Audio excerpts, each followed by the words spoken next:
બોલો ભક્ત વત્સલ ભગવાન કી। હવે અંતિમ ધીરજ રાજા થયા પ્રિયવ્રતના વંશની અંદર। તે આગળ હવે પરીક્ષિત રાજા કહેવા કે આગળ હવે ભૂગોળ અને ભૂગોળના વિષયમાં તમને બતાવ્યું। પછી આગળ ભારત વર્ષમાં જે અજનાવ ખંડ તેમને બતાવ્યું તે કર્મભૂમિ કહે છે અને બીજા બધા દેશોની જે ભૂમિ છે એ બધી જ ભોગ ભૂમિ કહેવાય છે।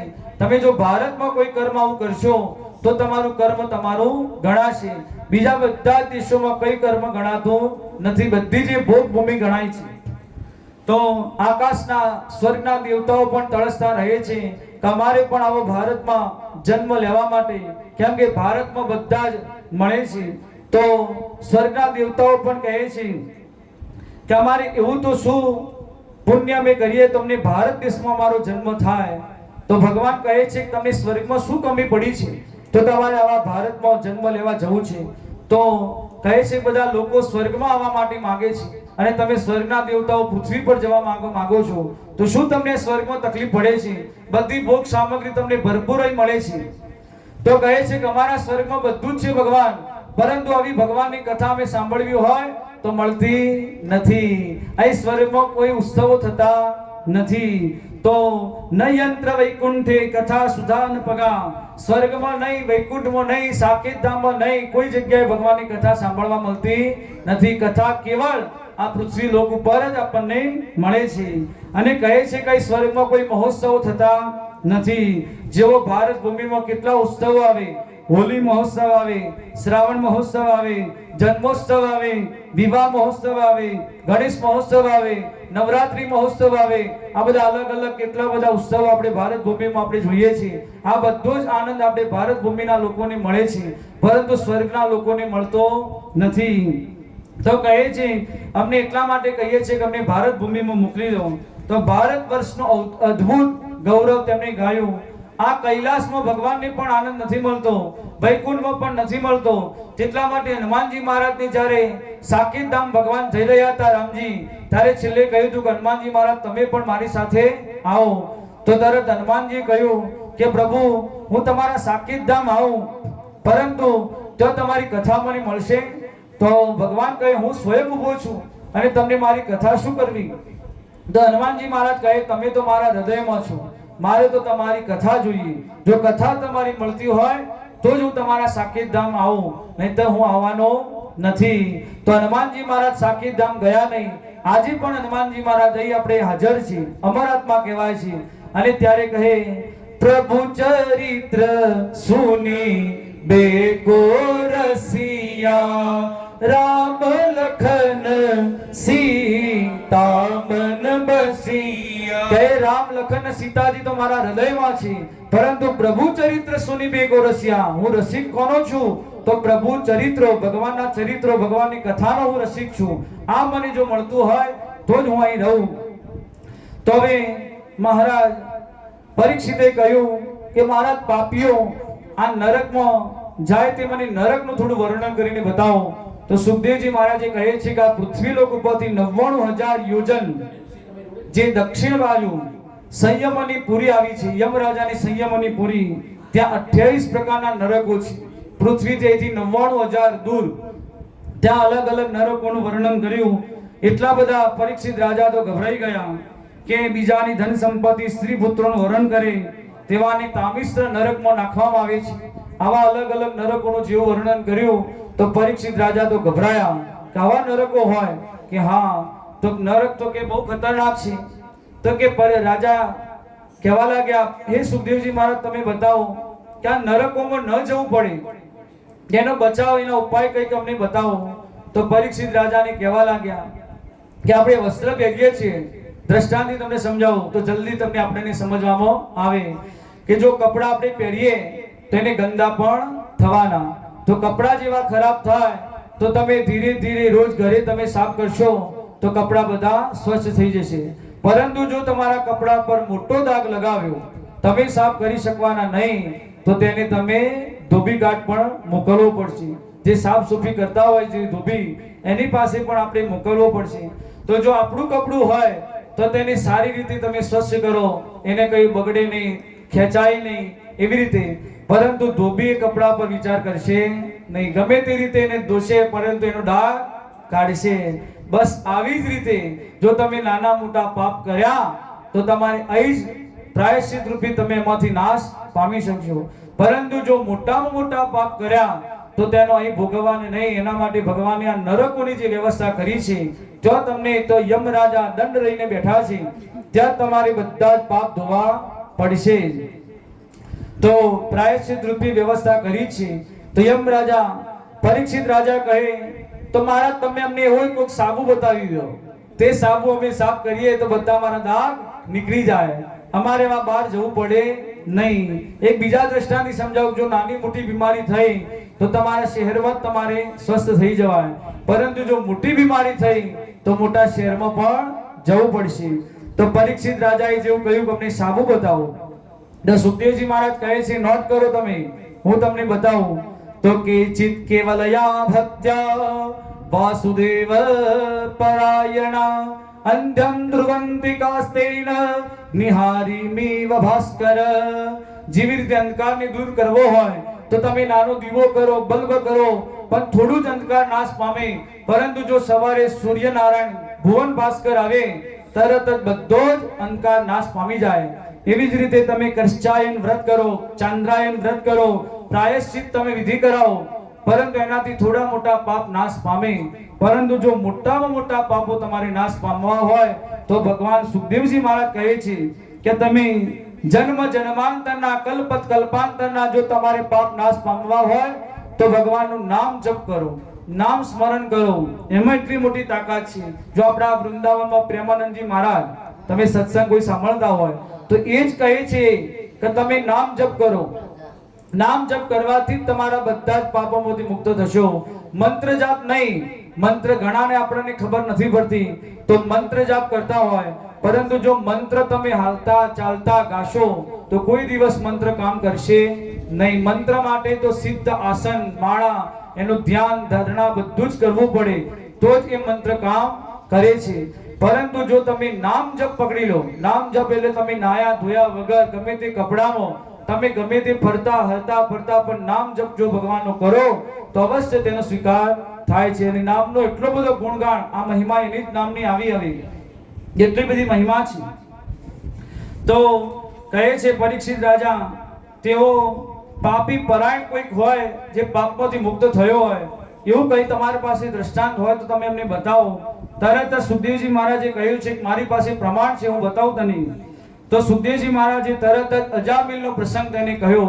અજામિલ નામનો એક બ્રાહ્મણ હતો જે કાન્યકુબ્જ જે કહેવાય શહેર તેમાં રહેતો હતો, જે ઉત્તર પ્રદેશમાં કન્નોજ શહેર છે તે એ કાન્યકુબ્જ શહેર કહેવાતું. જે આ અજામિલ રહેતો હતો એટલો બધો બ્રહ્મજ્ઞાની હતો, સંધ્યા વંદન કરતો, માતા પિતાની સેવા કરતો, પૂજા પાઠ કરતો, પરંતુ સંતાન તેમની સ્ત્રી પુરુષ સ્ત્રીઓની સાથે અને સંતાન સાથે તો પરિવાર સાથે રહેતો હતો. એકવાર તે જંગલમાં ગયો અને કોઈ ગણિકાની સાથે એને સંબંધ બન્યો. તરત જ તેને ઘર, પુત્ર, માતા, પિતા, પત્નીઓ બધાનો તેને ત્યાગ કરી દીધો. ઘરે તે પાછો ન આવ્યો. આ બાજુ તે ગણિકાની સાથે રહેવા લાગ્યો. એટલું બધું તેનું જીવન સરસ હતું, બધું જ એને પાપી પરાયણ ધીરે ધીરે કરી દીધું. પરંતુ એ ગણિકાની પાસે રહેવા લાગ્યો. એને પણ સંતાન થયા. એક વખત ગામમાં સંતો આવ્યા તો કોઈ સંતોએ મજાક મસ્કરીમાં કહ્યું કે જાઓ પેલા અજામિલ બ્રાહ્મણનું ઘર છે, ત્યાં તમને ખાવા પીવા મળશે. બધા તે સંતો ત્યાં આવ્યા અને અજામિલ તો હાજર ન હતો, પરંતુ જે આ ગણિકા હતી એને કહ્યું મહાત્માઓ તમે બેસો, હું તમને અન્ન આપું તે તમે સિદ્ધ કરીને ભોજન કરજો. બધા મહાત્માઓએ અન્ન સિદ્ધ કરીને ભોજન કર્યું. આ બાજુ એટલામાં અજામિલ આવી ગયો. અજામિલ કહે છે કે આ બધા કોને ભેગા કર્યા છે, તું ઘરમાં બધાને બેસાડ્યા? તો ગણિકા કહે મહારાજ તમે ચિંતા ન કરો, આપણે એટલા બધા પાપી છીએ, આપણા ઘરે કોઈ વાર સંતો આવ્યા છે તો તમે આવું અપમાન ન કરો, એમને ખાવા પીવા દો. તો તરત જ એ માની ગયો. આ બાજુ સંતોએ જોયું કે આની પત્ની ગર્ભવતી છે. તરત જ તે અજામિલને કહ્યું તારે પાસે અમે એક વસ્તુ માંગી. અજામિલ કહે તમે મને જાણતા નથી, ચારે બાજુ મારું નામ છે, તમે મારી પાસે શું માંગો છો? અહીંથી હું તમને છોડીશ નહીં. સંત કહે અમે તમારી પાસે કઈ માંગતા નથી, ખાલી એટલું જ કહું છું તારા સ્ત્રીના જે ગર્ભમાં જે બાળક છે એનો જન્મ થાય તો તેનું નારાયણ નામ રાખજે, આટલું તારી પાસે મેં માગીએ છીએ. તો કહે છે કે હા, હું નારાયણ નામ રાખીશ, એ હું તમને વચન આપું. સમય જતા સંતો ત્યાંથી આશીર્વાદ આપીને જતા રહ્યા. એટલા માટે કહેવાય, સંત જે ઘરનું ખાય છે, કોઈ ત્યાં ઘરે કંઈક ને કંઈક પોતાનું કલ્યાણ કરીને ત્યાં જાય છે. તો જેવા સંતો ગયા, આ બાજુ ગણિકા જે સ્ત્રીમાં એને એ પુત્રનો જન્મ આપ્યો. નાનો પુત્ર તો અજામીને એટલો બધો પ્રેમ હતો એના પર, નારાયણ નામ તેને રાખ્યું અને નારાયણ નારાયણ નારાયણ બોલવા લાગી. આમ કરતા કરતા એનો જન્મ, એનો મૃત્યુનો સમય આવ્યો. 4 યમદૂતો તેને પકડવા આવ્યા અને તરત જ યમદૂત તેને જોઈને એટલો બધો ભડકી ગયો અને તરત જ તેના પુત્રને બોલાવ્યા, નારાયણ નારાયણ મને બચાવ, નારાયણ મને બચાવ. આ બાજુના પુત્રને પુકારવા લાગ્યો અને તરત જ આ બાજુથી વિષ્ણુના ભગવાનના પાર્ષદો આવી ગયા અને અજામિલને આવીને છોડાવવા લાગ્યા. તો પેલા યમદૂતો કહે, તમે આ ચમકતા ચમકતા કોણ આવી ગયા, કોણ છો તમે? તો કહે છે કે અમે વિષ્ણુના દૂતો છે, જે નારાયણને પોકારે તેને અમે લેવા માટે આવીએ છીએ. તો યમદૂતો કહે છે કે તમારી ભૂલ થઈ છે મહારાજ, આ તમારા નારાયણને નથી બોલાવ્યા, ને આને તો એના પુત્ર બાળકને એને બોલાવ્યા છે. તો વિષ્ણુ દૂતો કહે કે તમે એ નારાયણ નામ એના બાળકનું 3-4 વર્ષથી એને રાખ્યું છે, પરંતુ અમારા નારાયણનું નામ તો હજારો વર્ષોથી છે. અમારા નારાયણનું નામ પહેલું છે, તો એ નારાયણને જ એને પોકાર્યા છે. તમે એ બધું જાણતા નથી, એને અમારા નારાયણનું નામ લીધું, તમે પકડવા આવી ગયા અને તમારે હવે હાથ લગાવવાની તાકાત પણ નથી. તમે અહીંથી જતા રહો, નહીં કે અમે તમને એટલો બધો માર મારીશું. તરત જ યમદૂતો ગભરાયા, તરત જ ત્યાંથી ભાગી ગયા. આ બાજુ અજામિલ તે પડ્યો જોતો હતો કે કોઈ મને પાપી સાબિત કરતા હતા અને 4 જણ પેલા મને આવ્યા, તે મને બચાવ આવ્યા. આ બંનેમાં શું સંવાદ થતો હતો તે બધું જ જોતો હતો અજામિલ. અજામિલે પછી વિચાર્યું કે મેં મારા માતા પિતા, મારા પત્ની પુત્રોને ત્યાગ કરી, આવી રીતે હું પાપી પરાયણ થયો, એટલા જ માટે મને આ પાપી નરકમાંથી યમદૂતો મને પકડવા આવ્યા. તેને બધું જ્ઞાન થયું. તરત જ એને એટલો બધો જન્મ એને સુધારી દીધો. તરત જ એને કહ્યું કે હવે હું ભગવાનનું ભજન સિવાય કંઈ પણ કરીશ નહીં. તરત જ એમને ગણિકાના પુત્રનો બધાનો ત્યાગ કરી હરિદ્વારમાં ગંગાજી બાજુ ગંગા તટે આવી ગયો. તેને બધામાંથી મન દૂર કર્યું અને ઓમ નમો નારાયણ, અજામિલ કયો જપ કરતો તો ઓમ નમો નારાયણ, આ જપ તે કરવા લાગ્યો. નારાયણ નારાયણ કરતા કરતા 12 વર્ષ સુધી જીવતો રહ્યો. જે યમદૂતો આવ્યા હતા એના પછી 12 વર્ષ સુધી તે જીવતો રહ્યો, નારાયણનું ભજન કરતો રહ્યો. આજુબાજુના ગામમાંથી ખાવાનું માંગવા જાય અને જે ખાવાનું લાવે તેને ગંગાજીમાં ડૂબાડે, અંદરથી બધું તત્વ જતું રહે, પછી જ એ ભોજન તે કરતો. કોઈનામાં મન ન રહે, આસક્તિ ન રહે, મન ન રહે ખાવા પીવામાં, એટલા માટે બધું તત્વ દૂર કરતો, પછી તે ભોજન કરતો. એમ કરતા 12 વર્ષ તેના પૂરા થયા. ભગવાનના વિષ્ણુનો પાર્ષદો આવ્યા અને યમદૂત તેને લઈ ગયા ભગવાનના વૈકુંઠમાં અને તેને પાર્ષદ બનાવી દીધો. ભગવાનનો પાર્ષદ તે અજામિલ બની ગયો. આ બાજુ યમદૂતો યમરાજા પાસે જઈને એને પાસ એમના પાસે ફેંકી દીધો અને કહે છે મહારાજ, આજથી અમારે તમારી આ નોકરી કરવી નથી. તો યમરાજા કહે, શું થયું ભાઈ? કે તમે પેલા અમે પાપીને પકડવા અજામિલને ગયા હતા, તો કોઈ 4 જણ આવી ગયા, અમને એટલો બધો મારવા લાગ્યા, બોલવા લાગ્યા અને અમે અહીંથી તો ભાગીને આવ્યા છીએ. તો કે કોણ હતા? તો કહે છે કોઈ નારાયણના દૂતો હતા અને અમને તો નારાયણ જેવો શબ્દ સાંભળ્યો. તો યમરાજા કહે છે, અહીં બોલશો ને તમે નારાયણ, અહીં તો નરક છે, કેટલા બધા પાપી પરાયણ બેઠા છે અને જો કોઈના શબ્દ કાનમાં પડી ગયો તો જેવી રીતે પેટ્રોલ પંપ પર માચીસની સળી સળગાવવાથી વિસ્ફોટ થઈ જાય, તેવી રીતે બધું જ નરક મારું ખાલી થઈ જશે, બધાને અહીંથી મોકલી દેવા પડશે. એટલા માટે તમે અહીં નારાયણનું નામ બોલશો નહીં. તરત જ કહ્યું યમદૂતોને, યમદૂતો કહે પણ પરંતુ તમે એમને મહિમા સમજાવો કે આ નારાયણ કોણ છે, ના યમદૂતો કોણ હતા? તો યમરાજા કહે છે કે આટલો માર ખાઈને આવ્યા આટલું, તો પણ હજી તમને ખબર પડી નથી, તો સાવધાન, તમે અહીં બોલશો નહીં. તો કહેવા લાગ્યા યમરાજા કે અમે 12 લોકો છીએ, તે થોડું ઘણું અમે જાણીએ છીએ જે ભગવાનનું આ ભજનનું. બ્રહ્માજી, દેવર્ષિ નારદજી, શંકર ભગવાન, સનત કુમાર, કપિલ ભગવાન, મનુ મહારાજ, પ્રહલાદજી, જનક રાજા, ભીષ્મ પિતામહ, બલિરાજા, સુખદેવજી ને યમરાજા, આ 12 જે મેં નામ બતાવ્યા, એ જ ભગવાનની થોડી ઘણી મહિમા જાણે છે. તેટલા માટે તેમને કહ્યું કે યમદૂતોએ કહ્યું, પરંતુ તમે અમને બીજું કોઈ જાણવું નથી મહારાજ. તમે મને એ જ બતાવો કે અમારે પકડવા કોને જવા અને કોને ન પકડવા જવા, તે તમે અમને બતાવો. તો તરત જ યમરાજાએ કહ્યું, તમે નોટ કરો, હું તમને બતાવું એ પ્રમાણે લખો. તરત જ તેમને યમરાજાએ કહ્યું, જીવાન ભક્તિ ભગવત ગુણ નામ ધેય, જેની જીહવા પર ભગવાનનું હરિનું નામ ન લેવાતું હોય એવાને પકડીને લાવો. જેનો પકડીને લાવો, જેનું ચિત્ત હરિનામો ચરણમાં ચિંતન ન કરતું હોય, મસ્તક ભગવાનમાં ઝૂકતું ન હોય એવાને પકડીને લાવો. જેને માધવમાં ચરણ ન રાખતો હોય એવાને પકડીને લાવો. જે ભગવાનનું ભજન સત્સંગ કથા ન સાંભળતો હોય એવાને પકડીને લાવો. તો એમનો અપરાધ શું? એવા લોકોનો અપરાધ શું? તો કહે છે કે જેનો અપરાધ એ કે તે કૃતજ્ઞ છે. ભગવાન કૃતજ્ઞ કોણ છે? તો કોઈ આપણને ઘડિયાળ આપે તો એને આપણે 10 વખત થેન્ક યુ કહીએ કે ભાઈ તમે મને ઘડિયાળ ગિફ્ટ કરી. પરંતુ જેને ઘડિયાળ બાંધવાનો હાથ આપ્યો છે એને એકવાર પણ આપણે થેન્ક યુ કહેતા નથી. જો હાથ જ ભગવાને ન આપ્યો હોય તો તમે ઘડિયાળ કેમ બાંધો? તો એટલા માટે ભગવાને જે આપણને આપ્યું છે તે કોઈ આપી શકતું નથી. એટલા માટે હરિને યાદ કરો. તો એટલા માટે વ્યક્ત કરતા રહો. સદાય માટે કૃતજ્ઞતા આપણા હૃદયમાં હોવી જોઈએ. ભગવાનને દિવસમાં 2 વાર આભાર માનવો જોઈએ. સવારે ઉઠો ત્યારે ભગવાનને કહો, ભગવાન સરસ રાત ગઈ, સવારે મને તમે ઉઠાડ્યો, તો સવારે એક આભાર માનવો જોઈએ.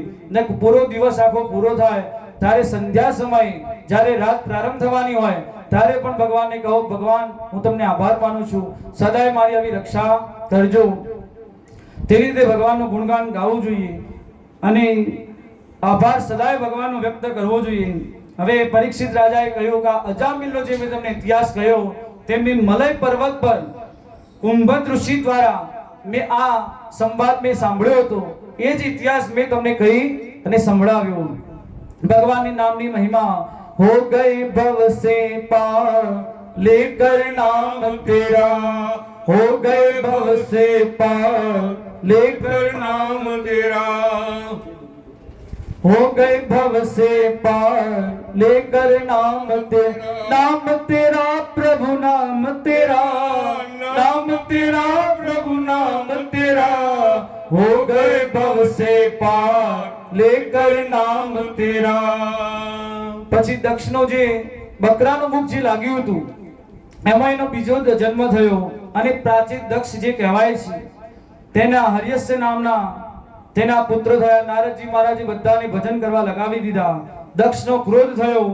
તેને નારદજીને શ્રાપ આપ્યો કે તમને હું શ્રાપ આપું છું, મારા દીકરાઓને તમે આવા ભજન કરવા મહાત્મા બનાવી દીધા તો તમે એક જગ્યા પર ટકીને બેસશો નહીં. એવા દક્ષ પ્રજાપતિ નારદજીને શ્રાપ આપી દીધો અને તેવા નારદજી મહારાજ ત્યાંથી ફરવા લાગ્યા. પછી દક્ષે 60,000 પુત્રીઓને જન્મ આપ્યો. એમાં 10 તેને ધર્મની પરણાવી, 13 કશ્યપને અને 27 ચંદ્રમાની જે નક્ષત્રો આપણે કહીએ છીએ એ પરણાવી, 4 તાક્ષ નામના કશ્યપને પરણાવી અને તાક્ષ નામના કશ્યપને જે 4 પરણાવી તે વિનુતા, કદ્રુ, પતંગિની, યામિની. એક પુત્રી હતી રચના, તે તષ્ટા મુનિને પરણાવી. એમાં સન્નિવેશ ને વિશ્વરૂપ થયા.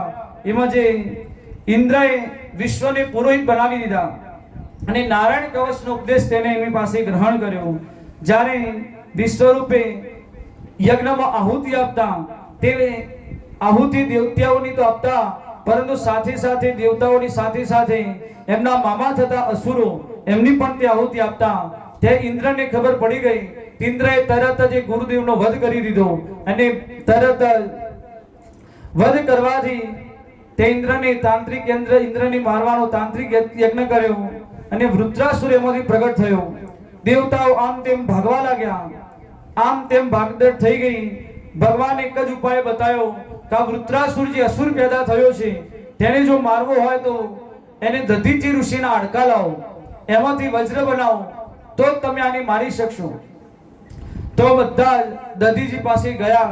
દધીજીને જઈને કહ્યું કે તમે આ કલ્યાણ માટે તમારા હાડકાની અમારી જરૂર છે. તરત જ તેમને પોતાનું જીવન સમાપ્ત કરી અને મૃત્યુ આત્મજ્ઞાની થઈ ગયા. તરત જ પોતાનું શરીર તેમને છોડી અને આપી દીધું. બધાએ તે હાડકામાંથી વજ્ર બનાવ્યું અને દધીજી જે હાડકામાંથી વજ્ર બનાવ્યું એ ઇન્દ્ર હાથમાં લઈને આ વૃત્રાસુરની સામે ગયો અને દધીચીએ જે વજ્ર એમાંથી બનાવ્યું હતું, વૃત્રાસુરે તે વજ્રની અંદર ભગવાનને જોયા. આ વૃત્રાસુર ભગવાનનો ભક્ત હતો, પરંતુ તેને એક શ્રાપ લાગેલો હતો, એટલે જ તે અસુરમાં આવ્યો હતો. અને વજ્રમાં તેને ભગવાનને દર્શન કર્યા. તેને 4 શ્લોક દ્વારા એવી સ્તુતિ ભગવાને ગાઈ છે. તેને વૃત્રાસુર ચતુશ્લોકી પણ કહે છે. અહમ હરે તવ પાદિક મૂલ દાસાનુદાસો ભવિતાસ્મિ ભૂય મનસ્મરેતા સુપતે ગ્રણાસ્તે ગ્રણીતવાક મકરોતુકાય. 4 શ્લોક દ્વારા તેને સ્તુતિ ગાઈ. ધર્મ, અર્થ, કામ અને મોક્ષ. શું ધર્મ હોવો જોઈએ, શું અર્થ આપણો હોવો જોઈએ તે તમને બતાવ્યો. મનસ્મરેતા સુપતે ગણાસી, મનથી વાણીથી સદાય ભગવાનનું ભજન તમે કરતા રહો. આવી રીતે તેને બતાવ્યું. અંતમાં વૃત્રાસુરના ભયંકર ઇન્દ્રનું બંનેનું યુદ્ધ થયું. યુદ્ધમાં ઇન્દ્રએ વજ્રથી એના હાથ કાપી દીધા. વૃત્રાસુરે ઇન્દ્રને રસગુલ્લાની જેમ ગળામાં ગળી ગયો. પેટની અંદર 1 વર્ષ સુધી ઇન્દ્ર રહ્યો. અંદર ધીરે ધીરે વજ્રથી એનો પેટ ફાટતો ગયો.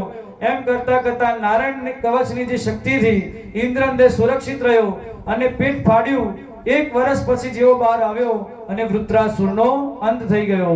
બોલો મોર મુકુટ બંસી વાલે કી જય. આ વૃત્રાસુર ચિત્રકેતુ નામનો રાજા હતો. તેને પાર્વતીજીનો શ્રાપ લાગ્યો હતો, એટલા માટે તેને આવું અસુર યોનિમાં આવવું પડ્યું. હવે આવી રીતે પૂરા અસુરનો 7મા સ્કંદમાં આપણે પ્રવેશ કરીએ. અસુર વૃત્રાસુરનો નાશ થયો. 7મો સ્કંદ અહીંથી પ્રારંભ થાય છે. ભગવાન પરીક્ષિત રાજા પૂછે છે કે ભગવાન સમદર્શી કહીએ છીએ તો ભગવાન આવો વિષમ વ્યવહાર કેમ કરે છે કે દૈત્યોને બધાને મારે છે અને દેવતાઓનો સાથ આપે છે? તો ભગવાન સમદર્શી કેવી રીતે કહેવાય? તો બધાને સમદ્રષ્ટિથી જે જુએ, સમદ્રષ્ટિથી વ્યવહાર રાખે તો જ એને સમદર્શી કહેવાય છે. તો સુખદેવજી મહારાજ કહે કે બહુ મસ્ત તમે પ્રશ્ન પૂછ્યો. જો પરીક્ષિત, ભગવાન તો સમદર્શી છે, પરંતુ ભગવાનનો એક નિયમ છે. જેવા ભાવથી તમે ભગવાનને ભજશો એવા જ ભાવથી ભગવાન તમને તે ફળ આપે છે. જો દેવતાઓ રક્ષક માંગે છે ભગવાનને, તો ભગવાન પણ તેમની રક્ષા કરે છે. અને અસુરો એમને દુશ્મન માને છે, તો ભગવાન પણ તેમની દુશ્મનનો વ્યવહાર કરે છે. તો દેવતાઓ રક્ષક માને અને શત્રુઓ અને અસુરો તેમને દુશ્મન માને છે. તો માનવા વાળાનો ભેદ છે, ભગવાનમાં કોઈ ભેદ નથી. દૈત્યો જો દુશ્મન હોય ભગવાનના, તો કહે છે સુખદેવજી મહારાજ, તો પ્રહલાદજી કોણ હતા? પ્રહલાદજી પણ અસુર કુળમાં જન્મ હતો, તો પણ ભગવાને જે પ્રહલાદજીને પ્રેમ આપ્યો છે તે કોઈને પણ પ્રેમ આપ્યો નથી. તો પરીક્ષિતને યાદ આવ્યું કે હા, પ્રહલાદજીનો હવે ચરિત્ર તમે મને બતાવો. તો પ્રહલાદજીનો હવે ચરિત્ર 7મા સ્કંદની અંદર હવે પ્રારંભ થાય છે. જ્યારે ભગવાને વરા અવતારમાં હિરણ્યાક્ષને માર્યો, હિરણ્યકશ્યપએ ભગવાનનો વેરી થઈ ગયો. ત્યારે એને એવું તપસ્યા હિરણ્યકશ્યપએ કરી કે હું એવું તપસ્યા કરે પરંતુ આ વિષ્ણુને છોડીશ નહીં. તરત એટલી તપસ્યા કરી, બ્રહ્માજીને પ્રસન્ન કર્યા અને બ્રહ્માજી પ્રગટ થયા અને તરત જ તે બધા વરદાન માંગવા લાગ્યો. વરદાન માંગવા લાગ્યો કે હું નહીં અંદર મરું, નહીં બહાર મરું, નહીં ઉપર મરું, નહીં નીચે મરું, નહીં શસ્ત્રથી કે અસ્ત્રથી, નહીં દિવસે કે રાત્રે, હું તમારા બનાવેલા 12 મહિનામાંથી ન મરું. એવા બધા વરદાન તેને માંગ્યા. તો બ્રહ્માજી પણ કહે કે તારા જેવું તપસ્યા પણ તે જ કરી છે, આવી બીજું કોઈ કરી શકે નહીં. તો જા તથાસ્તુ, આ બધા જ વરદાન તને હું આપું છું. અને તરત જ વરદાન મળવાથી એટલો બધો ગજબનો તે એટલો બધો ચારે બાજુ આક્રમણ કરવા લાગ્યો, દિગ્વિજય કરવા લાગ્યો. સ્વર્ગમાં જઈને બધાને ખાલી કરાવી દીધું. વરુણને પાણી ભરાવા લાગે, ઇન્દ્ર પાસે બધા કામ કરાવવા લાગ્યો અને બધા રડવા લાગે. દેવતાઓ ભગવાન પાસે જઈને કહે કે ભગવાન, આ પાપી પિંડથી તમે અમને છોડાવો, એટલો બધો અમારા પર રોગ ચલાવે છે. ભગવાન કહે થોડી પ્રતીક્ષા કરો, બસ હું એને ખતમ જ કરવાનો છું, થોડા જ સમય બાકી છે. હિરણ્યકશ્યપુને 4 પુત્ર હતા. 4 પુત્ર સહલાદ, અનુરાધ, હલાદ અને છેલ્લા પ્રહલાદ, આ ચાર એમના દીકરા હતા. એમાં સૌથી નાના પુત્ર પ્રહલાદજી ઉપર એમને એટલો બધો પ્રેમ હતો. તો ગુણોમાં પણ આગળ હતા, પરંતુ પ્રહલાદજીને ગ્રહ લાગી ગયો હતો. કયો ગ્રહ લાગ્યો હતો? તો કનૈયા ગ્રહ. તે સુખદેવજી મહારાજ બતાવે છે, જે ટેડા ગ્રહ કહેવાય, જલ્દી ભગવાન કોઈને લાગતા નથી, અને જેને લાગી ગયા તેને કોઈ દિવસ છોડતા પણ નથી. બીજા બધા નવગ્રહની શાંતિ કરાવો તો શાંત થઈ જશે, પરંતુ આ કૃષ્ણ કનૈયા જે ગ્રહ જો કોઈને લાગી જાય તો ગમે તેટલી શાંતિ કરાવો એ શાંત થવાના નથી. તો પ્રહલાદજીને નાનપણથી બાળપણથી ગ્રહ લાગી ગયા હતા. કૃષ્ણ ગ્રહ તો ક્યારેક રડે છે, ક્યારેક હસે છે, ક્યારેક નાચે છે, કૂદે છે, પણ ભગવાનના ભજનમાં આવા રહે છે. થોડા મોટા થયા હવે હિરણ્યકશ્યપુને થયો કે હવે આમને ભણવા માટે મોકલવા પડશે. તો શુક્રાચાર્યના બે દીકરા હતા, સંડ અને અમર્ક. આ બંને ગુરુના પુત્રોને એમને ભણાવવા માટે પાઠશાળામાં મોકલી દીધા. થોડા દિવસોમાં પ્રહલાદજીને તેમને યાદ આવી. તો હિરણ્યકશ્યપુ જાતે તે ગુરુકુળમાં ગયો અને જઈને પ્રહલાદજીને મળવા માટે આવી ગયા. પિતાજીને દૂરથી આવતા જોયા તો તરત જ એમની ગોદમાં જઈને પ્રણામ કરવા લાગ્યા. હિરણ્યકશ્યપુ કહે, બેટા પ્રહલાદ, કેવું ભણવાનું તારે ચાલે છે? પ્રહલાદજી કહે, સરસ પિતાજી ચાલે છે. કે કોઈ સારામાં સારો તું પાઠ જો શીખ્યો હોય તો તું મને બતાવ. તો પ્રહલાદજી કહે છે, પિતાજી સારો પાઠ કહે છે તો હું કોઈ ખરાબ પાઠ બતાવીશ નહીં. તરત પ્રહલાદજી કહ્યું, તત સાધુ મન્ને સુરવર્ય દેહિના સદા સમોદ્વિગ્ન ધિયામ સદા ગ્રહા હિત્વાત્મપાથ ગૃહ મંદકૂપ વનમ ગતો યત્મ રીમામ શ્રેત. પિતાજી, હું એક જ વાત મોટી જીવનમાં કહું કે જો આ અંધ કુવામાં જો ફસાવું હોય તો એના કરતે એક જ વાર જો એમાં પડી ગયા તો બહાર આવવાના નથી. અંધ કૂવો બતાવ્યો. આ સંસારને શું બતાવ્યો? અંધ કૂવો. જો પેલો પાણી વાળો કૂવો હોય તો તમે કોઈ પાણી ભરવા વાળું આવે તો પણ અંદર પડેલા તમને બચાવે, પરંતુ અંધ કૂવા પાસે કોઈ જતું, જંગલમાં અવાવરો અંધ કૂવો હોય, અંધારું હોય, જો તમે એમાં પડી ગયા તો કોઈ કાઢવા વાળું નથી. તો કહે છે કે આ સંસાર અંધ કૂવો છે. એકવાર જો આમાં પડી ગયા તો કાઢવા વાળું કોઈ મળવાનું નથી. તો ભગવાનનું ભજન કરો, પરંતુ જો તમે ડાયરેક્ટ એમ બહાર નીકળી જશો તો તમે જઈ શકશો નહીં. પરિવારને ધીરે ધીરે સમજાવો કે આ શ્રાવણ મહિનો, અધિક મહિનો આવ્યો છે તો થોડા મહિને હું વૃંદાવન જાઉં, મથુરા જાઉં, દ્વારકા જાઉં, આટલા 6 મહિના 2 મહિના રહીને આવું ભગવાનનું ભજન કરતા, તો તમે ધીરે ધીરે એમાંથી નીકળી શકશો. નહીંતર આ સંસારના અંધ કૂવામાંથી નીકળવું કાઠું છે. તો એમને બતાવે છે કે અંધ કૂવામાંથી પિતાજી કરતા નીકળવું કાઠું છે. તો તમે આમાં ભગવાનનું ભજન કરો. પ્રહલાદજીની જેવી આ વાત સાંભળી તરત જ હિરણ્યકશ્યપુનો એટલો બધો સ્વભાવ બગડી ગયો. હિરણ્યકશ્યપુને ક્રોધ આવ્યો અને પ્રહલાદજીને કહ્યું, જા તારા ગુરુજીને બોલાવ. તારા ગુરુજીએ શું તને બધું ભણાવ્યું છે? પ્રહલાદજી દોડતા દોડતા ગયા અને સંડ અને અમર ગુરુદેવને પકડીને લાવ્યા. કહે છે, ગુરુદેવ, મારા પિતાજી તમને બોલાવે છે, તમે આવો. હિરણ્યકશ્યપુ આગળ આવ્યા તો બેનને ગુરુપુત્રો તો ગભરાવા લાગ્યા. કહે છે, ઓહો સરકાર, તમે ક્યારે આવી ગયા? અમને તો ખબર નથી. તમે અમને આવ્યા, અમને સમાચાર મળ્યા હો, તમે તમારું સ્વાગત કરે. તો હિરણ્યકશ્યપુ કહે છે કે આ બધું છોડો, પરંતુ મને એ વાત બતાવો, તમે મારા પુત્ર પ્રહલાદને શું ભણાવો છો? એ મારા ખોળામાં બેસીને મને કહે છે કે ભગવાનનું ભજન કરો. આ અંધ કૂવો છે તો તમે આવું બધું શીખવાડો છો? આવી બકવાસની વાત તમે શીખવાડો છો? તમને હું શું ભણાવવાનું કહ્યું હતું? તો ગુરુપુત્રો કહે, મહારાજ, અમને સોગંદ ખવડાવો, અમને ગંગાજળ ઉપડાવો મારા હાથમાં, પરંતુ અમે તમારા દીકરાને આવું ભણાવતા નથી. આ વિદ્યાલયમાં આવો કોર્સ જ નથી અમારે, તો આવું તમે ભણાવીએ. તમે સરકાર છો, જે અમને આપો એ જ પ્રમાણે અમે ભણાવીએ છીએ.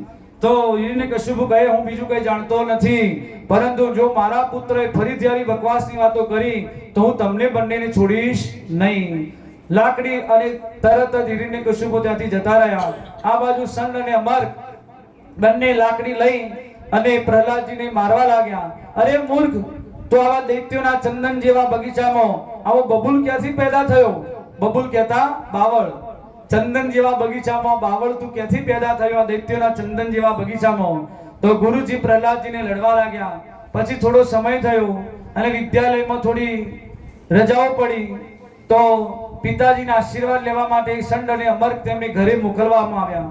જેવા ઘરે આવ્યા તો માતા કયાધુ, પ્રહલાદજીના માતા કોણ હતા? કયાધુ. કયાધુએ મેં સજાવ્યા, સ્નાન કરાવ્યું, સુંદર શણગાર કર્યો અને પ્રહલાદજીને કહ્યું જાઓ પિતાના તમે દર્શન કરવા જાઓ. તો જેવા હિરણ્યકશિપુના દર્શન કરવા એમને મળવા માટે જાય છે, દૂરથી આવતા પ્રહલાદજીને જેવા હિરણ્યકશિપુએ જોયા તો પ્રણામ કરીને કહે કે આવો બેટા પ્રહલાદ. તરત જ ખોળામાં બેસાડી દીધા અને ફરીથી પાછો તેમને એ જ પ્રશ્ન પૂછ્યો કે તમે સારામાં સારું જો ભણ્યા હોય એ મને તમે બતાવો, શું શીખ્યા? તરત પ્રહલાદજી બોલવા લાગ્યા, પણ બાજુમાં પેલા સંડ અને અમર્ક ઊભા હતા. તરત જ વિચારવા કરવા લાગ્યા કે પ્રહલાદજી હવે શું બોલશે, શું હવે બોલવાના? તરત જ પ્રહલાદજી ગુરુજીને ઈશારો કરે છે કે મારા પિતાજી સારો પાઠ કહે છે તો હું ખરાબ પાઠ કહીશ નહીં. તરત જ એમને નવધા ભક્તિનો શ્લોક ગાઈ દીધો. શ્રવણમ કીર્તનમ વિષ્ણુ સ્મરણમ પાદ સેવનમ અર્ચનમ વંદનમ દાસ્ય સખ્યમ આત્મનિવેદનમ. જેવું નવધા ભક્તિનું સાંભળ્યું કે નવધા ભક્તિનું, તરત જ પાગલ થઈ ગયો હિરણ્યકશિપુ. તરત જ બૂમો પાડવા લાગ્યો, તલવાર તેને હાથમાં લીધી અને ગુરુજીના સંડ અને અમર્કના ખભા પર લગાવી દીધી. અરે ગુરુપુત્રો, તમે આ શું કર્યું? મારા પુત્ર મને નવધા ભક્તિનું જ્ઞાન આપે છે, આ શું તમે ભણાવો છો? આને બગાડવામાં તમારો જ હાથ છે. ગુરુએ કહ્યું મહારાજ અમારાથી સોગંદ ખવડાવો, અમે આવું ભણાવતા નથી, દાવાથી કહીએ છીએ અમારામાં આવું નથી. તો આ તમારો પુત્ર, મારા તમને એવું લાગે છે કે આ ભણીને જ આવ્યો લાગે છે, આને અમે ભણાવ્યો નથી. નક્કી આને કોઈએ ભણાવ્યો છે પહેલા. હિરણ્યકશિપુ વિચારે છે ગુરુપુત્ર મારાથી આવું જુઠ્ઠું તો બોલે નહીં. તો પ્રહલાદજીને કહે બેટા તારી બુદ્ધિ કોણ બગાડે છે? તને આવી ઉપલટંગ વાતો કોણ શીખવાડે છે? મને બતાવ. પ્રહલાદજી કહે પિતાજી જેના પર હરિની કૃપા થઈ જાય તેને બોલવાનું બધું જ આવડી જાય. મુકમ કરોતિ વાચાલમ પંગુલમ ગયતિ ગિરિમ યત કૃપાતહમ વંદે પરમાનંદ માધવમ. મુકમ જેને બધું તેને ભણા આવડી જાય તો તમે એમાં કઈ શીખવું નહીં પડે. જેના પર હરિની કૃપા થઈ જાય એને બધું જ મળી જાય. પ્રહલાદજીના જેવા વચનો સાંભળ્યા હિરણ્યકશિપુને થયું કે મારા પુત્રને ભગવત ભક્તિનો રોગ લાગી ગયો છે. આ રોગમાંથી તેને આ સંક્રામણ બીમારી છે. કેવી બીમારી? સંક્રામણ. જો એકને લાગી તો બીજાને પણ લાગી જશે. તો કોઈ તિલકધારી કંઠીધારી જો જોઈ ગયા તરત જ જો એની સાથે રહેવાથી એ પણ તિલકધારી કંઠીધારી થઈ જાય છે. સંક્રામણ બીમારી છે. તો હરિ બોલ તે પણ કરવા લાગશે. તો અત્યારે પ્રહલાદજી તો એકલા જ છે, પણ આ બીજાને રોગ ન લાગી જાય એટલા માટે હવે અમને ઠેકાણે લગાડવા પડશે. તો પ્રિયમાં પ્રિયંગ હોય પણ એને જો રોગ લાગે તો એને કાપી નાખવું પડે. તો એને તરત જ વિચાર્યું હિરણ્યકશિપુ કાને મારા પુત્રને નાશ જ કરવો પડશે. અસુરોને સોંપી દીધો, તમે આને ગમે તે કરો પરંતુ આને તમે મૃત્યુ મારી નાખો મારા પુત્ર. આ પ્રહલાદજી મારે જોઈતા નથી. તો હજારો અસુરો બધા એના પર તૂટી પડ્યા. પ્રહલાદજીને મારવાનો પ્રયાસ કર્યો, પર્વત પર જઈને તેને નીચે નાખ્યા, પાણીમાં ડુબાડ્યા, હોલિકાએ બાળવાનો પ્રયાસ કર્યો, વિષપાન કરાવ્યું, મારણ મોહન કરાવ્યું, ભોજન પર ઘણા દિવસો સુધી પ્રતિબંધ લગાવ્યો, ભોજન ન આપ્યું તો પણ પ્રહલાદજીને કંઈ પણ થયું નથી. ઝેરી સાપોના દંશ અપાવ્યા તો પણ કંઈ થયું નહીં. તો તરત હિરણ્યકશિપુ ને સંડામર્કજી બંને કહે કે બાળક હજી નાનું છે મહારાજ, થોડો સમય હજી અમને આપો, અમે તેને સમજાવીએ. તો ઠીક છે મહારાજ લઈ જાઓ. તો ગુરુજી સંડ અને અમર્ક પ્રહલાદજીને હાથ પકડીને પાછા વિદ્યાલયમાં લાવ્યા અને કહે રંગ તો ચડી ગયો હતો. હવે ગુરુજી એકવાર સંડ અને અમર્ક બહાર ગયા તો હવે પ્રહલાદજીને અવસર મળી ગયો. તરત જ બધા નાના બધા વિદ્યાર્થી એમના હતા, બધાને ભેગા કર્યા અને કહે કે જુઓ ભગવાનના ભજનમાં ભક્તિમાં મજા છે, આ બીજા બધામાં કંઈ નથી. તો બધા મિત્રો કહે પ્રહલાદજી અમને પણ ગમે છે આ તારું ભજન, પરંતુ અમે તારા પિતાનો ચહેરો જોઈએ છીએ તો અમે બધા ડરી જઈએ છીએ. તું તો તારા પિતા છે તે તું સંભાળી લે, પરંતુ અમે કેવી રીતે સંભાળીએ? અમને તો તારા પિતાજી હિરણ્યકશિપુની બીક લાગે છે. તો પ્રહલાદજી કહે તમે ચિંતા ન કરો, જે પ્રભુ મારી રક્ષા કરે છે એ તમારી પણ રક્ષા કરશે, તમે ચિંતા ન કરો. તાઓ તમે બધા આજે ગુરુજી પણ હાજર નથી તો આપણે ભગવાનનો સત્સંગ કરીએ, એવું મોટું સરસ કીર્તન ગાઈએ. તો બધા જ હાથ પકડીને ઝૂમવા લાગ્યા. રાધા રાધા કૃષ્ણ રાધા રાધા રાધા કૃષ્ણ રાધા રાધા રાધા કૃષ્ણ રાધા ગોવિંદ ગોવિંદ ગોપાલા મુરલી મનોહર નંદલાલા ગોવિંદ ગોવિંદ ગોપાલા મુરલી મનોહર નંદલાલા રાધા રાધા કૃષ્ણ રાધા રાધા રાધા કૃષ્ણ રાધા રાધા રાધા કૃષ્ણ રાધા રાધા રાધા કૃષ્ણ રાધા રાધા રાધા કૃષ્ણ રાધા રાધા રાધા કૃષ્ણ રાધા.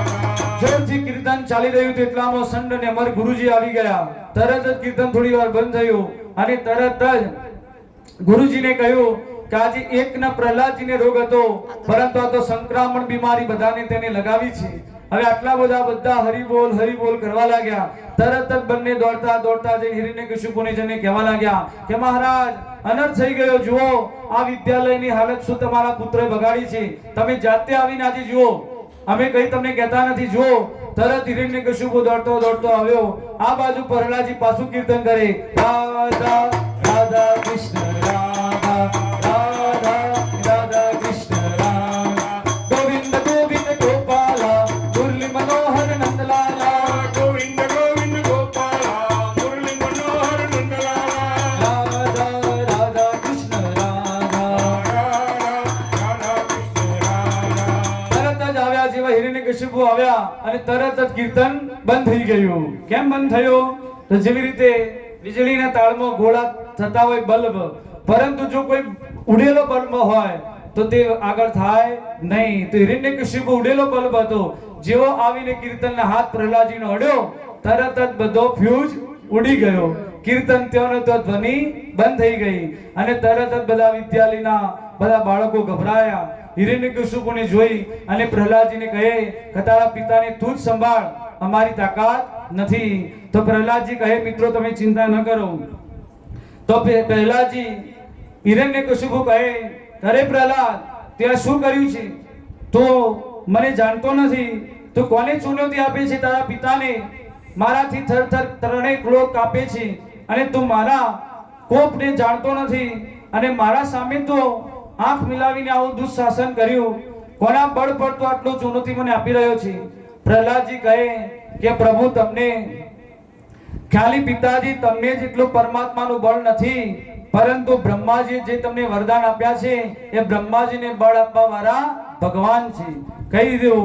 હિરણ્યકશિપુ કહે બધાને બળ તે ભગવાન તારો આપે છે, તો મારા સામે કેમ નથી આવતું? મારા સામે તારા ભગવાનને બોલાવ. તો પ્રહલાદજી કહે અને ક્યાં છે તારો ભગવાન? તો પ્રહલાદજી કહે ભગવાન ક્યાં નથી એ પૂછો પિતાજી. અત્ર તત્ર સર્વત્ર બધી જ જગ્યાએ મારો ભગવાન છે. ઈશાવાસ્યમ સર્વમ ખિલમ વાસુદેવમ સર્વમ ઇતિ સર્વખિલમિદમ બ્રહ્મ. બધા શાસ્ત્રના વચનો વેદોના વચન તમને કહી દીધા. અને સર્વમ વિષ્ણુમયમ જગત, સારું જગત વિષ્ણુમય છે, કોઈ જગ્યા ખાલી નથી તો ભગવાન ન હોય. સર્વ શાસ્ત્રના વચનો એમને કહી દીધા અને કહે છે પોકારીને ભગવાનને બોલાવે તો ભગવાન તરત જ કણ કણમાં ક્ષણમાં વાસ કરે છે. તરત જ ભગવાન ત્યાં પ્રગટ થાય છે. હિરણ્યકશિપુ કહે છે કે આટલો તારો ભગવાન સમર્થ છે તો કેમ મારી સામે નથી આવતું? પ્રહલાદજીને કહે હિરણ્યકશિપુ કહે છે કે આ થોબલામાં તારો ભગવાન દેખાય છે, આ થોબલામાં છે તારો ભગવાન, તો બોલાવ. તો તરત જ પ્રહલાદજી કહે છે મયતા દૃશ્યતામ, મને તો દેખાય છે. તરત જ કહે મયાતુ દૃશ્યતે, મને તો દેખાય છે. તો તરત જ હિરણ્યકશિપુ એ મોટી પ્રહાર થોબલા પર મારવા જેવો પ્રહાર કરવા જાય છે. ક્રોધમાં એટલો આવેશમાં આવેલો હિરણ્યકશિપુ જેવો થોબલા પર પ્રહાર કરવા ગયો તેવા થોબલાની અંદર ભગવાન નરસિંહ રૂપમાં નરહરિ ભગવાન પ્રગટ થઈ ગયા. બોલો નરસિંહ ભગવાન કી જય. જેવું ભગવાનનું તેને રૂપ જોયું, નર અને સિંહનું રૂપ જોયું, તરત જ હિરણ્યકશિપુ ગભરાયો. ત્યાંના ભગવાન તો બહુ ખતરનાક છે, એટલો બધો ગભરાવા લાગ્યો. પરંતુ તેને મનમાં વિચાર આવ્યો કે હું કેમ ગભરાઉં? મને તો બ્રહ્માજીના આપેલા વરદાન છે હું મરવાનો નથી. તરત તેને ઢાલ તલવાર હાથમાં લીધી અને ભગવાનની સામે લડવા ગયો અને ભગવાનની સામે પ્રહાર કરવા ગયો. ભગવાન આ બાજુ નરસિંહ ભગવાન પણ એની સામે યુદ્ધ કરે છે. બંને યુદ્ધ એવો ચાલે જેવી રીતે બિલાડી ને ઉંદર રમે, જેવી રીતે સાપ અને નોળિયો લડે, એવી જ રીતે ભગવાન સાંજે પ્રગટ થયા હતા. ત્યાંથી સૂર્યાસ્તનો 2-3 કલાકનો સમય હતો. ત્યાં સુધી ભગવાને તેને રમાડ્યો, યુદ્ધ આમ તેમ કર્યું. જેવું ભગવાનને ખબર પડી કે આ સૂર્યાસ્તનો સમય થયો છે, તરત જ ભગવાને તેને પકડ્યો, ખોળામાં સુવાડી દીધો અને ઉમરા પર ભગવાન તેને લઈ ગયા અને બધા જ વરદાન તેને સત્ય કરતા કહી દીધા. દેખ હિરણ્યકશિપુ તો કહેતો હતો નહીં અંદર મરું નહીં બહાર મરું. આ નથી અંદર કે બહાર, આ વચ્ચે ઉમરો છે, વચ્ચે છે. જો તું કહેતો હતો હું દિવસે નહીં મરું રાત્રે નહીં, તો અત્યારે સંધ્યાનો સમય છે. તું કહ્યું તું હું નહીં નરથી મરું નહીં પશુથી મરું, તો હું નરસિંહ છું. નહીં નર નહીં પશુ, હું નરસિંહ છું. તું કહ્યું તું કે હું તમારા બનાવેલા 12 મહિનામાંથી નહીં મરું, તો આ તમારા માટે જ અધિક મહિનો મેં બનાવ્યો છે. ત્યારે ભગવાન અધિક મહિનો વૈશાખ મહિનામાં આવ્યો હતો અને વૈશાખ મહિનાની સુદ ચતુર્દશી 14 ના દિવસે આ ભગવાન પ્રગટ થયા હતા. જેવી રીતે અધિક મહિનો જેઠ મહિનામાં છે, એવી જ રીતે વૈશાખ મહિનામાં આવ્યો હતો અને ભગવાને અધિક મહિનો જ એના માટે ભગવાને બનાવ્યો હતો. ભગવાને કહ્યું 12 મહિનામાં નહીં, આ 13મો મહિનો તારા માટે જ મેં બનાવ્યો.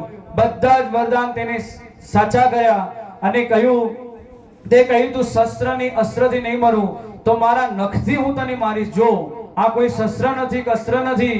તરત જ ભગવાને તેના બધા જ વરદાન બતાવતા, તરત જ ભગવાને સત્ય કરતા નખાગ્ર ભાગથી ભગવાને હિરણ્યકશિપુનું પેટ ફાડી દીધું અને આંતરડા ચીરીને બધા બહાર ફેંકી દીધા. એટલો બધો ભગવાન ક્રોધ કરવા લાગ્યા. બોલો નરસિંહ ભગવાન કી જય, ભક્તવત્સલ ભગવાન કી જય, ભાગવત ભગવાન કી જય. રક્તથી એટલા બધા હાથ ભગવાનના લપટાયેલા. આ બાજુ હિરણ્યકશિપુ અસુરનો વધ થયો. હવે આજે ભગવાન નરસિંહ ભગવાન પ્રગટ થયા છે. ભગવાનને આપણે નામ સ્મરણ કીર્તન કરતા આજની ત્રીજા દિવસની સાયંકાલની આપણે કથા અહીં વિરામ આપીશું.